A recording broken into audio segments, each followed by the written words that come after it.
Labas vakaras visiems. Nu ką, visi laukia tų įtemptų lygių rungtynių ir šiais metais sulaukė turbūt. Jos tokios ir buvo, man atrodo.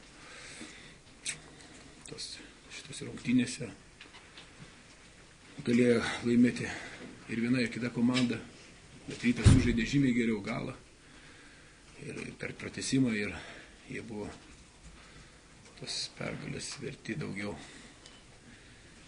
Aišku,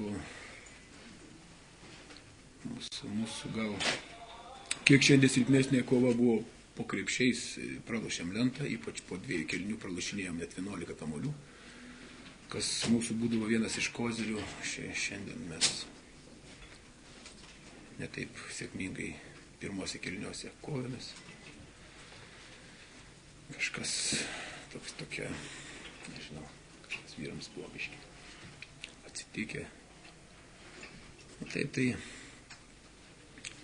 tas jaudulys jautėsi, nors atrodo mes ir pirmas rungtynės buvom laimėję, vis tiek jautėsi jaudulys ir mūsų komandų, ir varžovų, ir tie 3 kėliniai tokie buvo nelabai kokie, gal biškai Rytas geriau žaidė negu mes. Bet 4 mes jau buvom perėmę iniciatyvą ir turėjom, skaitykit, ir šansą laimėti, bet porą laisvų metimų nepataikėm. Iš kraštų Mačado, kas ten, nežinau, kur galėjom užtvirtinti pergalę. Taip išėjo, Rytas laimėjo, ir jos norėčiau pasveikinti su pergalę.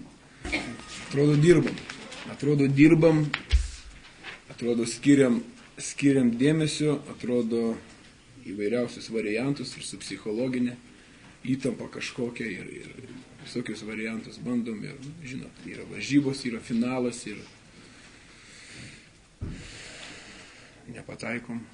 Tai gaila, kad nepataikėm baudas, ypač tokiais lemiamais momentais, kada labai jos brangios buvo tos baudos. Dirbsim, aišku.